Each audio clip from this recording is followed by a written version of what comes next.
Hello there, I'm Max Armstrong, co-host of This Week in Agribusiness, with a special presentation. The 19th Annual National No-Tillage Conference recently concluded in Cincinnati, Ohio, and once again, some of the nation's highest yielding growers gathered to discuss the latest innovations in no-till farming. A couple of years ago, you may recall, SFP brought you Notes from No-Till, and tonight, a special follow-up program takes you back inside the conference to hear from today's leading experts and innovators about how to deal with the most pressing issues facing our industry today. Sharing ideas and passion that spans generations. This group tells us why minimum and no-tillage practices could one day become conventional, and how the National No-Tillage Conference is providing attendees with the tools they need to meet the food demands of a growing world population in an economically and environmentally sustainable way. Now SFP is proud to present Innovators of Ideas, Notes from No-Till, Take 2.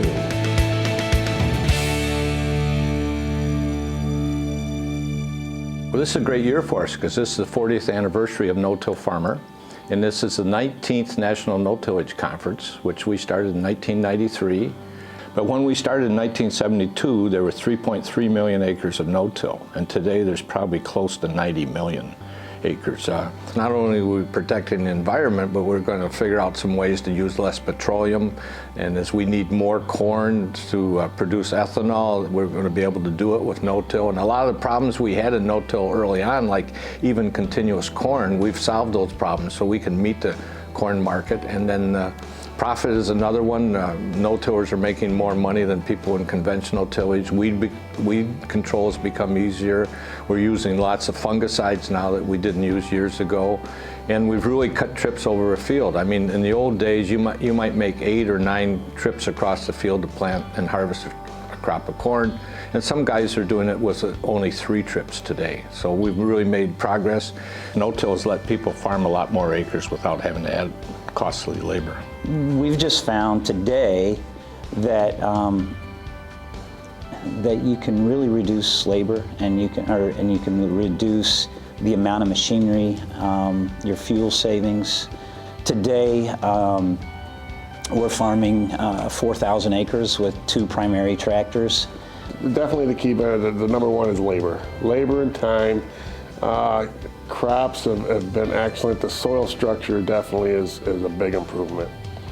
We've seen, actually I think we're building soil, if anything else. Organic matters are on the way up, and I'm just happy with the way the ground looks. The Willamette Valley's got a very wet winter, and spring planting can be tough, especially in the conventional system. The ground's soft and we just can't get out and do it, but with no-till, we built the soil structure. We can get out there with our drills in February and March and plant crops that we couldn't in a conventional system. What's really neat about this no-till conference is we hit probably 100 different topics combined in all the sessions that we do. So it's really a pick and choose kind of operation. The National No-Till Conference, it's really opened my eyes up for trying some different things. You meet a lot of people, exchange of a lot of ideas. The network is great, and you learn a lot too. If you have an idea but you don't quite know how to work it out or what to do about it, you can usually find someone here that has tried it or has been doing it for a while or shares the same idea you have, and you always get some pointers or something that you can go home and fine-tune it to where maybe it does work. And from day one, we said to these people, the real value of this coming to this event is the networking in the halls with other attendees. There's a lot of different things at the No-Till Conference. One is just connecting with people, and figuring out, a lot of the crops I grow are different than the crops grown in the Midwest and in the East, but the thought process is the same. Well, you get to talk to some of the best no-tillers in the country, and it's a learning experience. I mean, every year I learn something new on my own farm, and if I can help somebody else out or they can help me out, it's a big plus. Typically, no-tillers, I found, yes, they're proud of the work they do, and they are willing to share and talk about it and share what they've done there. I've always tried to adapt and be an innovator. I've tried more than anything to inspire other people to do the same because, you know, all of these great benefits that come from it, and there's more focus on that now than there ever has been. There is a lot of information here, and this is the place I need to be when, like I said, we're switching practices, and I've been talking to other farmers, getting some ideas from them, and I guess that's been the greatest point, is to actually talk to a farmer, sitting down at dinner or whatever, and getting his inputs, because he's done it before, you know, and hopefully we can avoid making mistakes he made, so it's a win-win for everybody. One reason I think just talking to no-till farmers at these conferences, they're more apt to try something or do something different to see if it works, and if it does, they don't hesitate in telling you about it and how well it does work. So, well, I think the no-till conference is important to growers. It's important to me just because I can see the different uses of technology. I can see different uses of equipment. You know, I think I have a way of doing things with my equipment, with the way I farm, but what if there is a way to do it better, maybe more efficiently? And I could find that here. Maybe you can take just one little item home. It may help change the whole operation. That's what I'm always looking for, is some little hint that maybe we ought to try this or do it the other way. When it comes to no-till or strip-till or anything else, we can give you the ingredients, but you got to write your own recipe.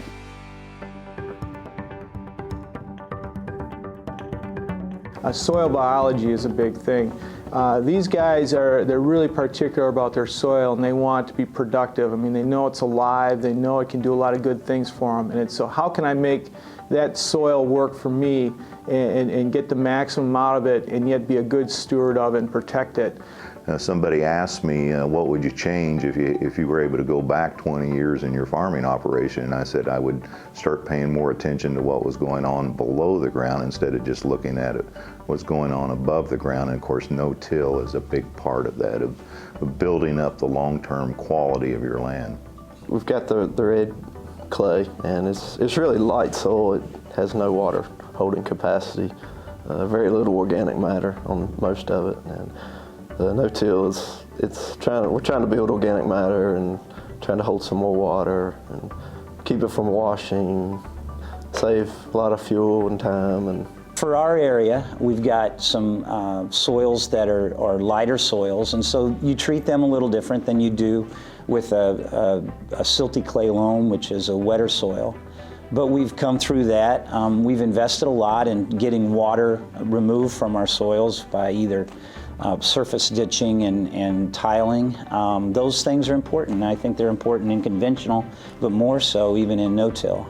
Drainage is very, very important for the way we farm. You know, with a lot of residue and corn on corn, strip till, you've got to have a way to get rid of that excess water. Another part of what we strive to do on my farm now is increase soil quality. And so that has to do with understanding soil fertility, but understanding this whole environment, this whole mechanism of microbes and bacteria and nematodes and earthworms, and that has become exciting. I like thousands and thousands of worms. And this is what we're working forward now, is trying to, when you can get them pulling the same leaf, two different ones, one half the leaf going down one wormhole and one down the other one, now you know we're starting to do something right. Because if we don't have Mother Nature and the earthworms, because to make all them trenches for all the stuff, the water, filtration and everything, you haven't got her. In 2009, we had a wet season. But with no-till, I didn't cut the fields up like the neighbors did where they were tilling the soil. And so I think there's a lot of benefits with that, and really it will hold the equipment up, but still my water will get away faster than the fields that they've tilled, because it goes down those fishworm and nightcrawler holes. And so I think the soil is in much better shape. When I first started farming in the early 70s, our soil tests were 1.5 to 2.5% max on organic matter levels, and today we've got a lot of tests coming back at 5 and 6%, over 6%. So what we've done in the last 10 to 15 years has really helped build organic matter. I believe that no-till reduces soil erosion and reduces fuel consumption, which are two benefits to the environment. The thing I like about strip till is corn-on-corn strip till in particular. We've got quite a few dry dams and terraces, and since we've been doing that practice, we don't have to clean those dry dams out anymore. I mean, there's just no soil moving. It's just a great way to control erosion and not have to worry about ditches and going out there and repairing what Mother Nature's ripped up for you. Well, it looked like the thing because we got rolling land, and you always had a hard time getting a good corn stand on top of the knolls. And once we went to no-till, we rode corn right up and down the hills. We have some real hills on our farm, and I wanted to cut erosion down because I built over 2 miles of grass waterway, so I was trying to take care of everything we could. Nutrient management, cover crops, equipment, building soil quality, and much more. It's all part of the 3-day National No-Tillage event. Attendees walk away with practical and actionable information they can put to use right away. You're going to expect a lot of different subjects. There's always a lot of different things that guys can latch on to learn about. We try not to be very one-dimensional. In the last 2 or 3 years, cover crops and nutrient management and proper use of fertilization have really been good. A lot of different chemicals and nutrient programs used in the Midwest and what we do in Oregon, and kind of gleaning from that, you know, what, I don't grow soybeans, but what works on soybeans could work on green beans. So we're kind of paying attention to that information. The other reason is a lot of cover crops being used. And we don't use a lot of cover crops, but we produce a lot of cover crop seeds. So just the connections on what the demands are and what people are looking for, what we can do to fill those demands, just build those partnerships. The equipment manufacturers are catching up more on no-till, and they're creating equipment and tools for these guys that are much more effective than what they used to have, and they can come out of the, you know, in some degrees out of the shop and work with that piece of equipment and get the job done, where in the past, farmers quite often were taking their piece of equipment brand new and even just modifying them right from the start to work in no-till situations. The critical part, and I think if you listen to the speakers here at the No-Till Conference, you'll find that, that you've got to move residue, and you've got to get great seed-to-soil contact, and you've got to get your nutrients placed. And that's really the way your planter has to look. Some of the neat things, and I know Frank has touched upon this before, is cover crops. I see a lot more of that going on. And have been no-tilling since 1986. Have cover crops on probably 80% of our ground. This year I'm here to learn some more about cover crops. I've got some ryegrass out and some crimson clover right now. I've got some radishes that I've been trying. And so I'm here to learn about that. And where I'm from, the soil is very, very light, and we have a low organic matter. And so my nitrogen has to be split up into so many different applications because of that, that I'm trying to find a way to grow organic matter. And that's one of my goals for being here. To me, being around the other no-tillers and understanding what they're thinking. And part of that right now, there's a real push to cover crops. And I've been unsuccessful planting cover crops a couple of years, and so finding out how to be successful at cover crops is important for our farm and the continuation of producing good crops in no-till. You're typically going to find a wide array of things like managing your fertility, whether it's your nitrogen and phosphorus and potassium, or whether it's your micronutrients. I mean, we'll have different speakers addressing some of those things. I think we always need to know where phosphate, potassium levels are. We've been implementing variable rate technology putting the right products where we need them. So soil testing is huge, and I hope growers are using it wisely, and even in some cases doing it themselves so they can be out in the field knowing what's happening. One thing about the no-till and the fertility that I thought would be very nice was the organic matter would help me hold some of that nitrogen and keep it in place a little bit longer. You know, we tell our growers, and we do it on our own research farms too, we need to know that foundation of what we have with pH. I think that sets the stage up tremendously for us. We've got to know what those pH levels are. It always comes back to nitrogen too, I guess. Having that right pH is going to make our herbicide system work much better, our nitrogen program works much better, so we'll start there. We grid soil sample, and so we're very aware of where our deficiencies and where our excesses are. And I think all part of this no-till is conservation. It's conservation of power, it's conservation of fuel, it's conservation of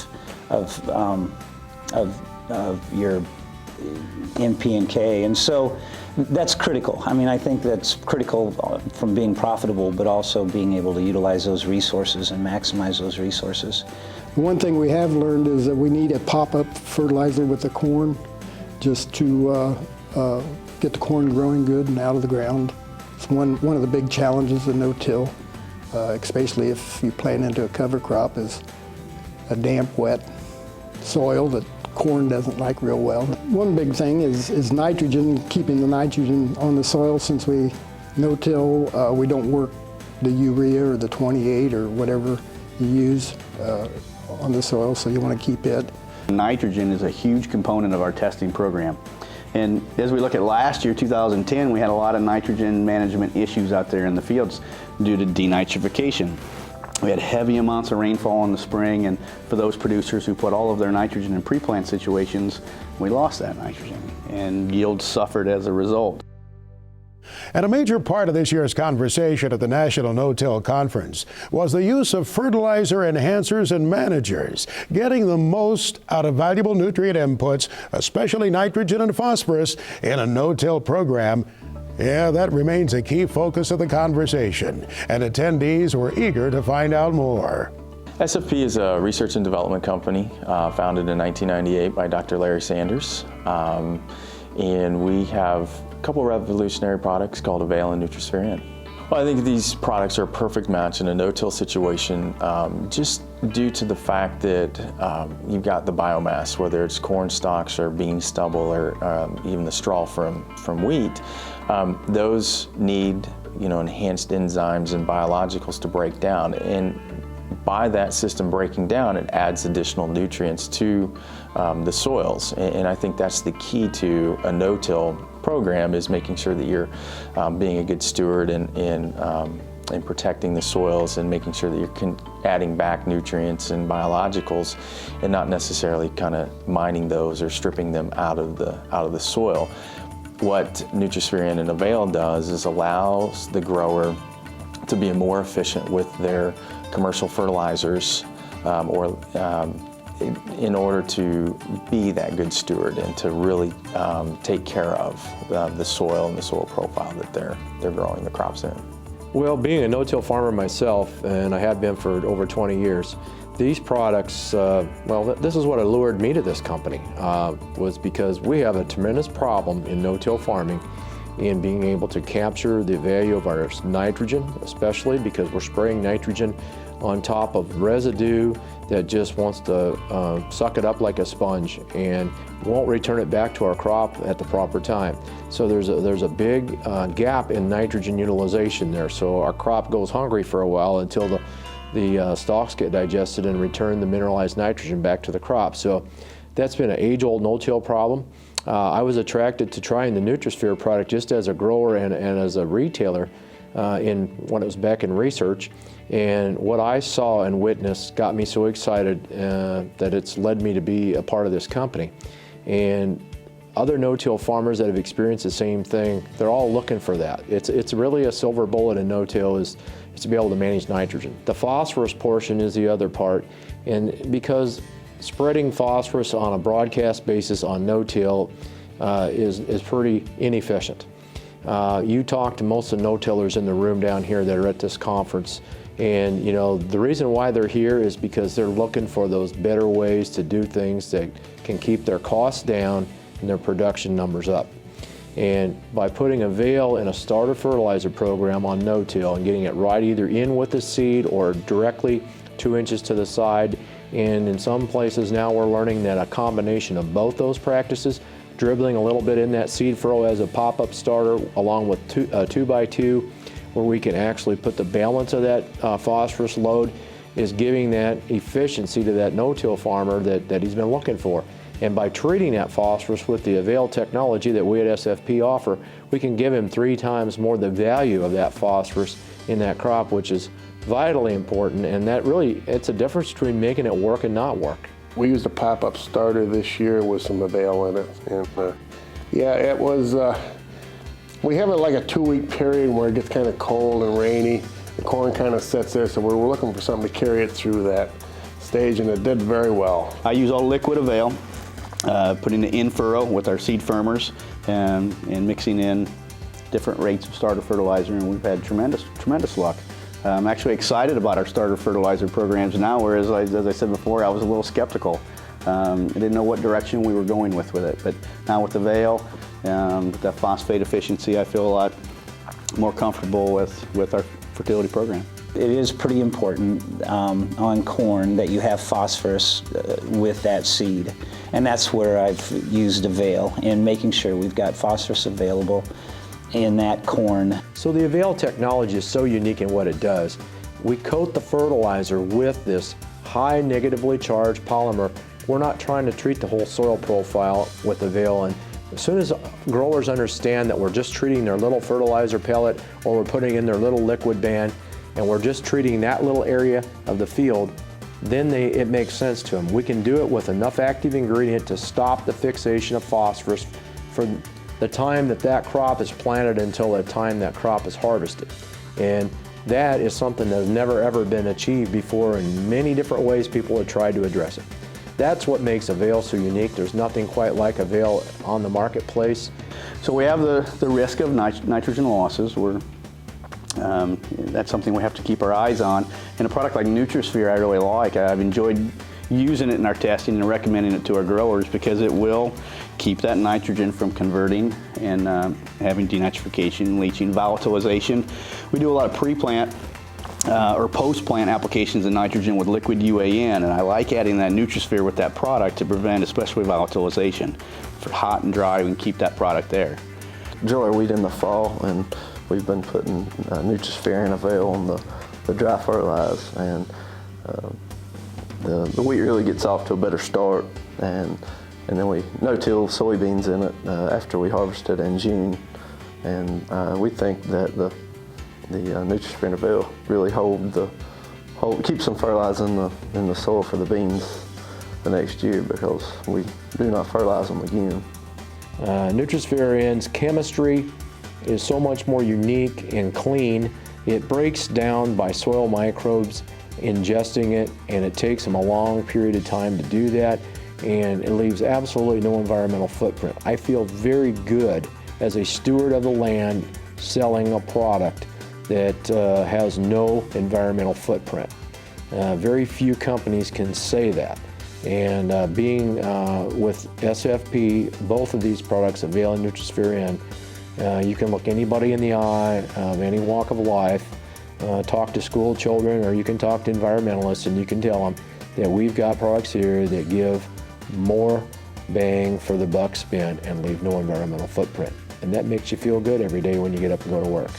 It's neat to be a part of an organization that is also looking out for the American farmer, making sure that from an economic standpoint that these products are beneficial and more than pay for themselves for the grower. But at the end of the day, knowing that myself having 3 young children, that we're trying to make their food supply better, more efficient, and we're also trying to take care of Mother Earth. I've never met more trustworthy and honest people than I do in the agricultural industry. To this day, there are a lot of things I still do with a handshake. And so when you start with that premise that you can trust and you can believe in what people say, then you have to also believe in the premise that we want to do what is really right, not only for our families, but also for what's right in the industry and what's right for consumers. Farmers are going to have a big task in the years ahead, growing enough food for the whole population. So I credit a lot of farmers because they're efficient in what they do. We have to feed another 2 billion people by 25, and God's not making any more land, so we have to take care of what we got. So I think this is a step in the right direction. I think that what no-tillers are doing is probably is not recognized enough, but I think it's starting to be. And I think the cool thing about that is they care about the environment. Yes, they are in this to make money. They know they need to be profitable. But there's a part of them that says, I want to do it in this way because I think it's the best thing for my land, what I'm doing. It's the best for my future generations. Land is a precious commodity, and we have a responsibility to take care of that for the long term, long after I'm gone. I want to keep the farm in the family because that's where it's been so far, and gives me a place to start to do it myself. We don't own the land, we rent it from our children and our grandchildren, and I think no-till fits right in there. We are improving the soil. That's kind of my one goal in life is to leave the land maybe better off and more productive than when I started. One of these days, no-till is going to become conventional. Well, that's all the time we have for this evening. We hope you enjoyed this special Notes from No-Till program. On behalf of SFP, I'm Max Armstrong. Thanks for tuning in.